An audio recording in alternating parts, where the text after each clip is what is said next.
Vai tramitar no Congresso. Vamos então a Brasília para conversar com a Fernanda Sete.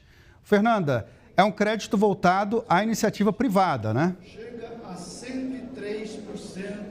É isso mesmo, Marcelo. Olha só, o governo federal vai assinar aqui nesse evento, no Palácio do Planalto, onde conta com diversas autoridades, a medida provisória do novo crédito consignado, voltado especialmente para trabalhadores da iniciativa privada com carteira assinada. O evento começou agora há pouco, por volta das 11h40 da manhã. Mais de 1.000 pessoas estão presentes aqui no Salão do Palácio do Planalto, sem contar com as autoridades. Esse novo programa vai ser chamado de Crédito do Trabalhador. De acordo com o ministro, essa nova proposta do governo vai atender cerca de 3 milhões de trabalhadores da iniciativa privada. Vale lembrar que depois que a medida provisória for publicada, de fato, o sistema onde o beneficiário vai acessar esse crédito será colocado em disposição, digamos assim, para o trabalhador, questão de 10 dias depois da regulamentação. Estão presentes aqui no evento a Gleisi Hoffmann, ministra da Secretaria das Relações Institucionais, o ministro Fernando Haddad, o ministro do Trabalho, o presidente da Câmara, deputado Hugo Mota, claro, o presidente Lula, também o presidente do Senado, Davi Alcolumbre, entre outras autoridades.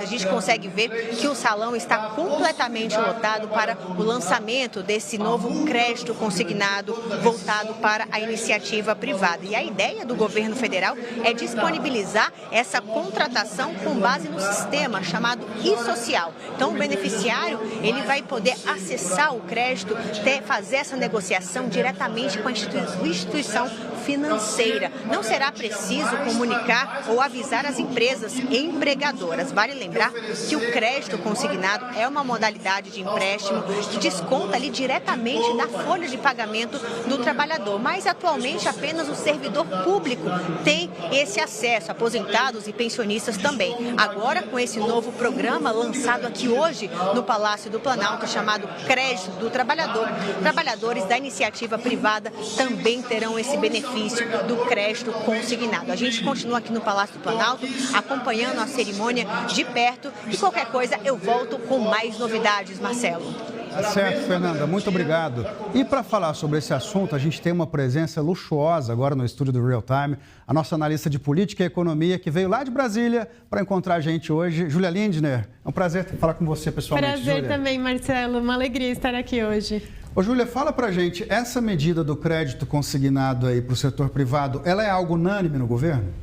Então, é uma medida positiva, tem uma avaliação de que ela vai ser muito útil, porque ela dá realmente essa equivalência, para todos os trabalhadores, tanto do setor público como do setor privado, para eles terem acesso a esse crédito com os juros menores. Mas existe uma divergência no governo sobre como que vai ser o impacto disso nesse momento, porque nós temos que lembrar que nós estamos num momento em que a política monetária tem aumentado os juros justamente para desestimular o crédito. E essa medida ela pode ter o potencial de fazer justamente o contrário, de estimular mais crédito e com isso movimentar mais a economia, o que tem o seu lado bom, mas também poderia ter o seu lado ruim, considerando que tem uma tentativa do governo de controlar a inflação. O que eu ouvi é que tem divergências no governo. De um lado, algumas pessoas acham que o impacto não vai ser tão grande, porque o que eles acham que ainda vai ter que ser avaliado é que uma boa parte da população que vai ser contemplada com essa medida já está endividada. Então, o que vai acontecer é que vai ter provavelmente uma troca no modelo dessa contratação de crédito. E a diferença é que essas pessoas que já estão endividadas, elas vão ter um empréstimo com juros menores, com isso elas vão ter mais condições de pagar, isso pode diminuir a inadimplência, vai dar mais segurança para bancos, para instituições financeiras, então desse lado poderia ser muito positivo, mas o que vai ter que ser calculado, e mesmo as duas alas concordam com isso, é como que vai ser a contratação de novos empréstimos, se realmente novas pessoas vão acabar tendo mais acesso a esse crédito, já que os juros vão estar menores, então vai estar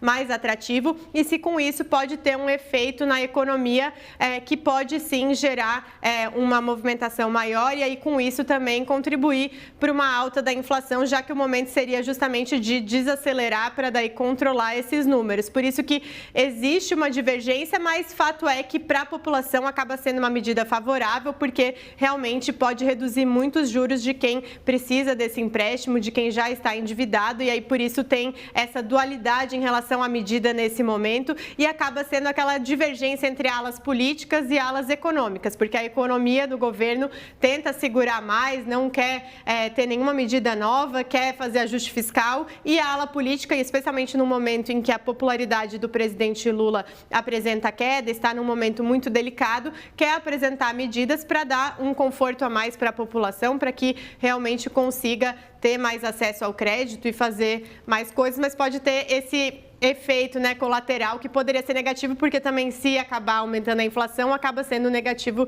para a sociedade como um todo. Por isso que alguns integrantes do governo falam que vai ser preciso esperar cerca de 60 dias depois da medida para começar a entender o quanto vai ser, né, só de uma troca dessas pessoas que já estão endividadas para essa outra modalidade, ou se realmente pode aumentar também novas contratações. A gente está falando de uma massa de pessoas aí, Júlia, que até agora muitos deles estavam nas mãos até de empresas de...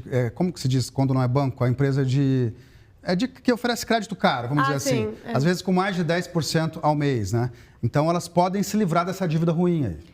Exatamente, porque o que vai acontecer é que provavelmente com essa nova modalidade... Financeiras, a palavra, financeiras. Isso o que vai acontecer é porque essas pessoas teriam uma oferta realmente de juros equivalente praticamente ao que aposentados do INSS já têm. Até por isso que tem uma ala do governo que defende a medida que fala que é muito positiva, porque fala que já existe uma parcela da população que já tem acesso e que seria justo que todos também tivessem, que não tivesse essas discrepâncias como você citou. Então, desse ponto de vista, pode ser sim muito positivo e vai dar mais segurança. O ministro da Fazenda, Fernando Haddad, também fala muito da transparência, porque, como a Fernanda citou, vai ter uma plataforma para isso. A população vai conseguir comparar também as taxas ofertadas através dessa plataforma e-social. Então, tudo isso pode ser muito favorável para que as pessoas consigam ter uma visão mais ampla do que tem sido ofertado. Em tese, isso vai ser muito positivo também. Agora, Júlia, olhando para as imagens ali da cerimônia que a gente estava vendo com a Fernanda Sete, tem uma fotografia que chama atenção, né?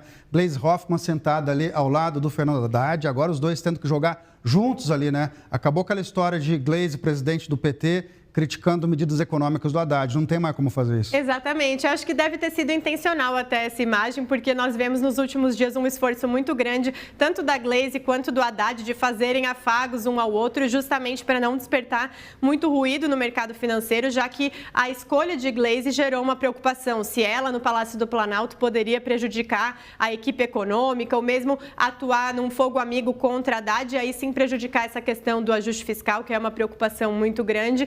Mas a todo momento, tanto no discurso de posse, como em outras situações, ela tem destacado que ela quer cuidar só da articulação política e não quer se envolver em assuntos econômicos. E acho que colocaram os dois lado a lado justamente para garantir essas imagens, as fotos, mostrando que os dois agora atuam em parceria, estão lado a lado, literalmente, para jogar juntos, e é isso que o governo quer transmitir, pelo menos. Júlia, foi um prazer ter você pessoalmente aqui. Um prazer também, voltarei mais vezes.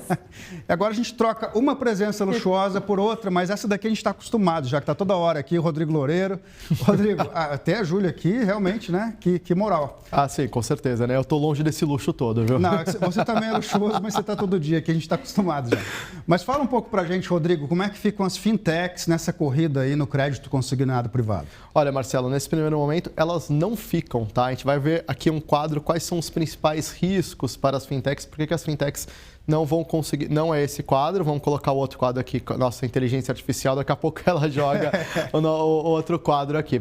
Porque olha só, Marcelo, tem alguns riscos para as fintechs. O primeiro, as fintechs elas estão brigando com o governo federal porque tem 3 pontos. O primeiro é a escrituração manual. Todos esses fluxos de pagamento vão ter que ser feitos de forma manual. E isso não é bom, porque pode gerar muitos erros, muitos impasses, muitos repasses errados para as fintechs, e as fintechs ficam preocupadas com isso. Olha só que perfeito, olha só.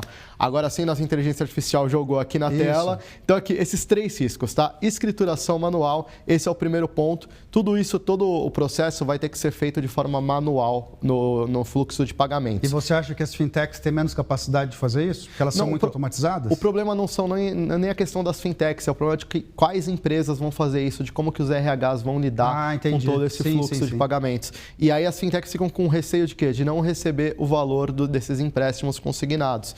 Então, esse é um grande problema e as fintechs sugerem que seja tudo isso feito de forma automática, automatizada, aqueles fundamentos de Open Finance, uma tecnologia mais atual. Esse é o primeiro problema. Segundo problema, a falta de garantia do FGTS. Nesse primeiro momento, o FGTS está fora do consignado, então ele não entra. Então, quando você junta falta de garantia do FGTS e escrituração manual, tudo isso aumenta o risco para as fintechs. Quando você aumenta o risco para quem está dando empréstimo, o que acontece, Marcelo? O risco fica mais alto, o empréstimo fica mais caro. Exato. E aí Juros você altos. tem aquele problema. Como que uma fintech consegue competir com um grande banco? Porque o banco ele tem mais gordura para queimar. Exato. Em caso de inadimplência, o banco tem mais onde perder. Então, os grandes bancos, né, os bancões, eles acabam tendo uma gordura extra para queimar. As fintechs nem sempre têm essa gordura. Então, elas temem que com esses dois pontos, elas vão ficar ali numa desvantagem contra esses grandes bancos. E aí a gente chega no terceiro ponto. Nesse primeiro momento, esse novo consignado está focado nas grandes empresas. Não são todas as fintechs que atuam com as grandes empresas. Muitas fintechs, para se diversificar dos grandes bancos, elas olham para quem? Para as pequenas e para as médias empresas. Então, nesse primeiro momento, elas ficam de fora dessa dança do novo consignado.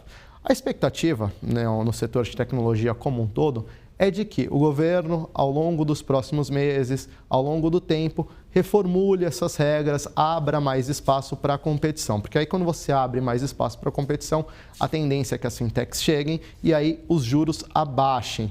Por enquanto, os grandes bancos vão ficar ali concentrados nesse novo consignado. A gente vai esperar que esses três problemas aqui eles sejam resolvidos ao longo do tempo. Principalmente esse terceiro, que aí a gente deve ver, principalmente, né, o governo está interessado em fornecer esse novo consignado também para aquele empregado que não está numa grande empresa, numa multinacional, às vezes numa empresa média, numa empresa pequena, mas precisa ver qual que é o risco de oferecer esse empréstimo, Marcelo.